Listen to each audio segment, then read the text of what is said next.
So at this stage of the Scrambler build, I was really hoping to have had a hoop that I can weld onto the frame, start the seat pan, and then start the seat. But I've run into a bit of a problem. This is the standard Cafe Racer hoop, which you can get from pretty much Amazon, eBay, wherever. This was the one that I had custom made, but unfortunately it's just not what I had in mind at all. My template that I wanted to use for this, this turned out nothing like my template. So this is my template, pretty much what I wanted, and that's what they came back with. So I was like, man, that's nothing like what I wanted. And I know I'm being probably fussy here, but I really had a particular look in the seat and the way I want the seat to look. So I want to stick with my guns and continue with what I wanted. So what I'm going to do is I'm going to use this cardboard template and I'm going to try and make my own die. So I borrowed this hand tube bender just from a local workshop. He doesn't work over the weekend. Today is Friday, so I said, look, can I just leave you a deposit and borrow it over the weekend so that I can try and get a hoop made? And he said, yeah, sure, no worries. So what I've done is I've grabbed it. So it came in this box, and as you can see, there's a whole bunch of different dies and bits and pieces that go with it. This die here fits the same size radius pipe which I want for the hoop. However, it's just way too much of a sweep for what I need. So I'm not going to make any promises that this plywood template die that I make is going to work, but I'm going to give it a good hard crack. So what I'm thinking is I'm going to use this guy here, and I'm going to router the edge of the actual, I guess, template all the way around. I'm going to put it into two pieces. So I'm going to have one piece routed and the other one routed the other way. So this way for one, this way for the other.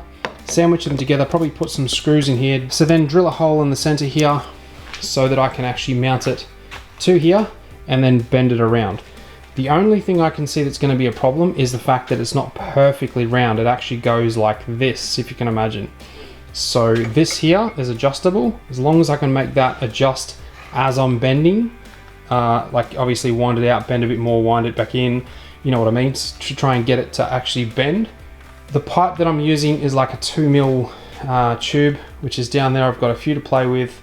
A few of them are a bit thinner than 2mm, so we'll try the thinner one first, see how we go, and then if that works, then I'll just obviously step up to the thicker stuff. So let's give it a go.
So that actually didn't turn out too bad. As you can see, the groove there is perfect in the radius. So hopefully that tube actually goes through there perfect. I've still got to try and work out a way to mount this inside that tube bender. If I can't, then I can always lay this down on a bit of timber like this and then just bend it by hand, just pull the pipe around it, which is no reason why I can't do that. That's also another option. There's only one problem that I've noticed with this so far, is just here you may be able to see the little notch where it didn't quite, this side here must have been a little bit lower than this side. So what I'll do is I'll just run the sander over this on both of them and just to take out that little imperfection there. And then once that's out, then I'll just run it through the router again and should fix that problem. I just really hope this works, because otherwise it's a whole bunch of work for nothing. Anyway, it's fun, I'm enjoying it. So this is the length of the 22mm tube that I'll be using, and as you can see, that goes over there quite nicely. To make this as strong as possible, this row of screws here is just going through the first two. I've got 4 layers of this, so what I'm going to do is going to drill a whole bunch of new holes, put a whole bunch more screws in, going all the way through the 4 pieces of ply, and that'll just hold the thing together so that it hasn't got any problems with trying to separate as I'm pulling this pipe around. Not that I think it will, because it is ply and it is pretty strong, but give it the best chance I can.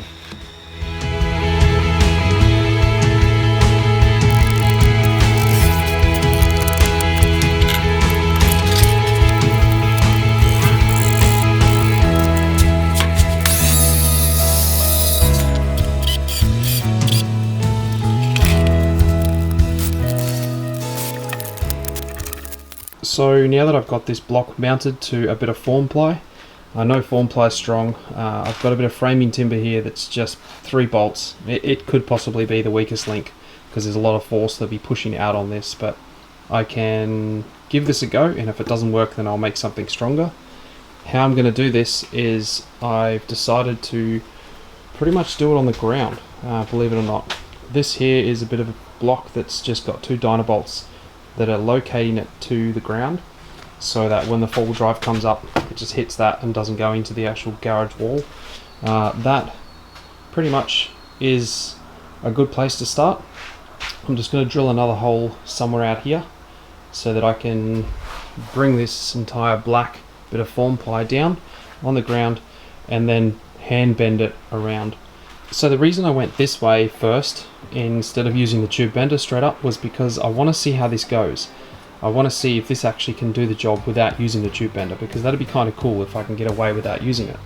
Not for any other reason, but just to try it. The problem that I can see that could happen is as I bend this around, getting it to this position here, I feel like it's not going to quite get enough and it's going to be sitting out like this.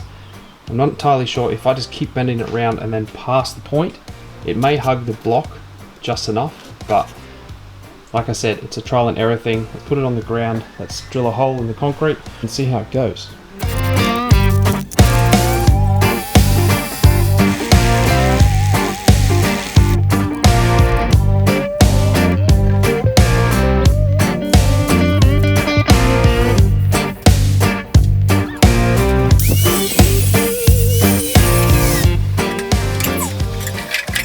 So for the first attempt, it didn't go as well as planned. It pretty much lost the integrity here and here on the actual bend because it's asking a lot of this pipe. It's only quite thin walled, this stuff.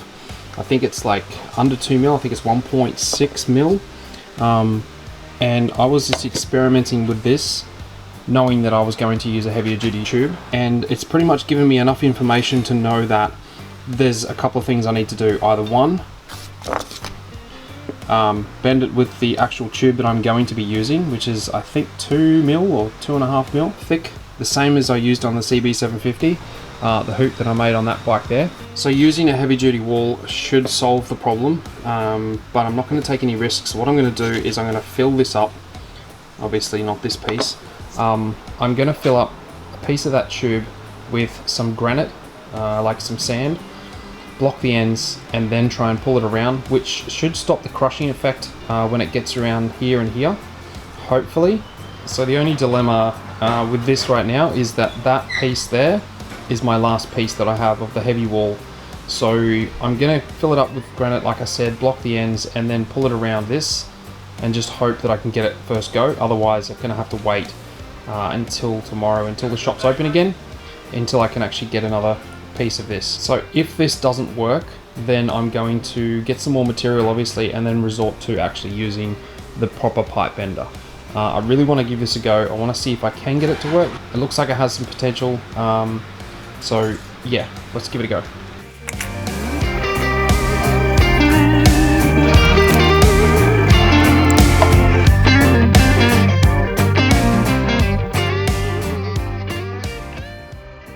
So I think that sand has definitely made a difference in stopping the tube from actually crushing as it goes around the bend.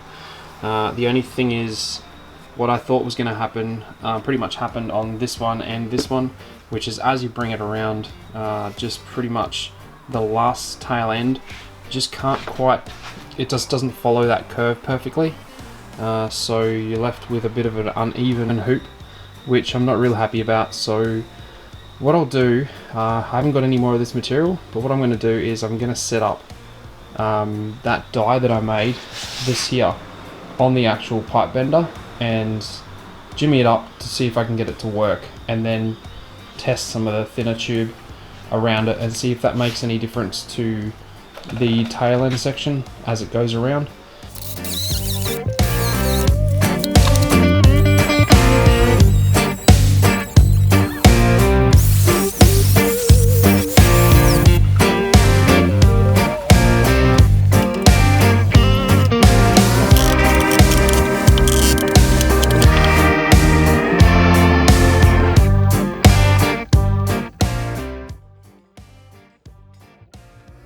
So here's two that I pretty much made out of the lighter wall stuff.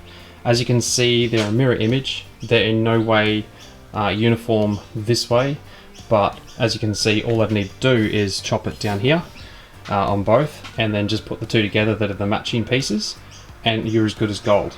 Now, the only thing you want to make sure you do if you do something like that is to make sure that you definitely put some strength into it by getting a piece of pipe, like similar to this, run a slice down it so that you can actually jam it into the actual one side and then jam the other side into it and then weld it out so that it's fully secured and it's strong as it's going to be.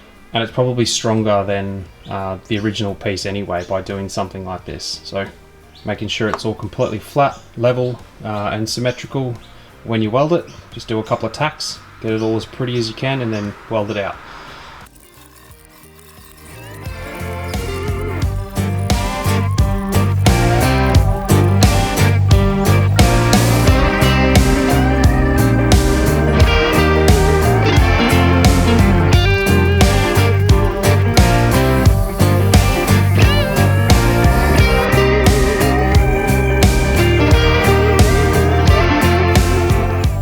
So one thing to mention here is that if you're going to do something like this, make sure that you chamfer the edge down, like take a 45-degree angle on both pieces of the pipe that you're going to join together, and then once that's done, just weld it out and then you can grind it flush, because that way you'll know that there's enough meat still left in there to hold the two together. So I've got a pretty heavy duty tube here. It's I think 2.5mm thick wall. So I can get away without putting that slug in there if I don't want to. Due to the fact that the really heavy duty wall that I'm using, you don't necessarily need to do it. But like I said, just going to do it for the video so that it's over engineered and it's super strong. All I've got to do now is just slice these down a little bit more to get the exact dimension that I want on the outside edge so that will fit the frame. And then once that's done, then I'm going to chamfer the edge, put it together, tack it, make sure it's completely flat, like super flat, even if you have to put it on something, and then just sort of hold it down there whilst you tack it and weld it out. Flip it over, do the other side, and then you can grind it down at that point or leave it, tack it onto the bike, and then you're pretty much good to go. It has been a bit of a learning curve like I said earlier, but it's good fun.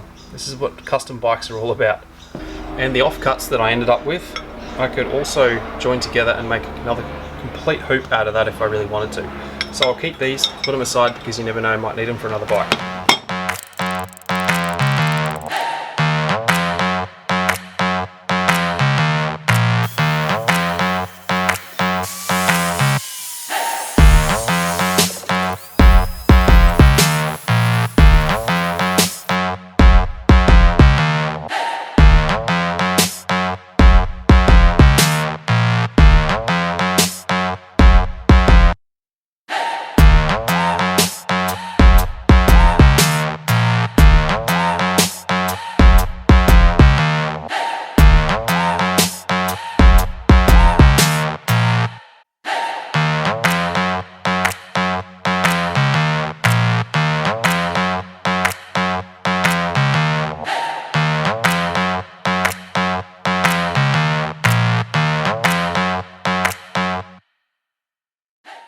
So I've just taken the tube bender back, but a couple of things that I thought I would mention is I did speak to the guys that I borrowed it off, and he said to me that making this was a good idea, but next time you want to do something like this, and this is for you as well if you want to do this, make it past the point where you actually want it to end up, obviously, because you get that bounce back.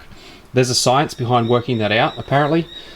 I really don't care about the science, to be totally honest with you. I just know that what I ended up with was exactly what I wanted. I just had to go about it a different way, obviously cutting and re-welding and making it work.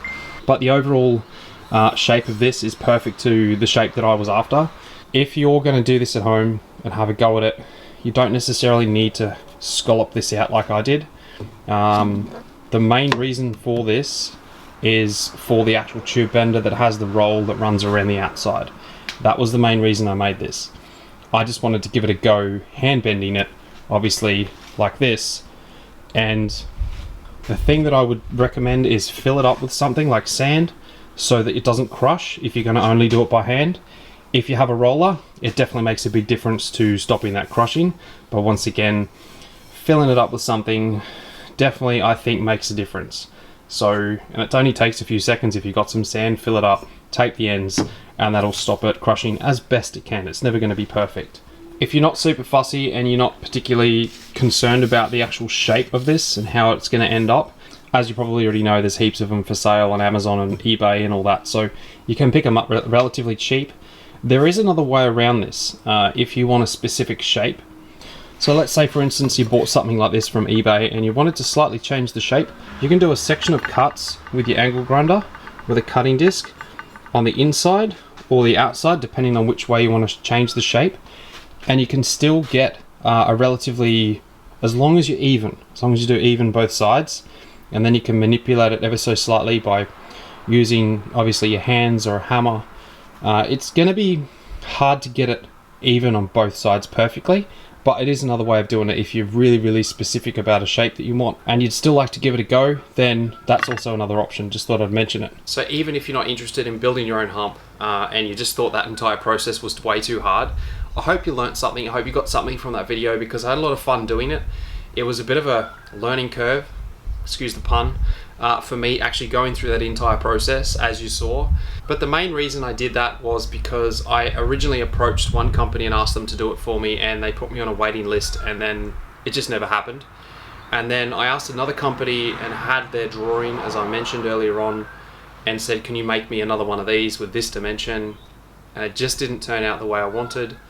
So I thought, sometimes it's just better to do things yourself, and I ended up with exactly what I wanted. So I'm happy. I can now put my name to it once I weld this onto this bike, and I can be happy that I've created it and it's been built by me. So that to me is a big achievement, and I'm happy that I did it, and I'm happy that I showed the process. So thanks for watching, have an amazing day, and I will chat with you in the next video.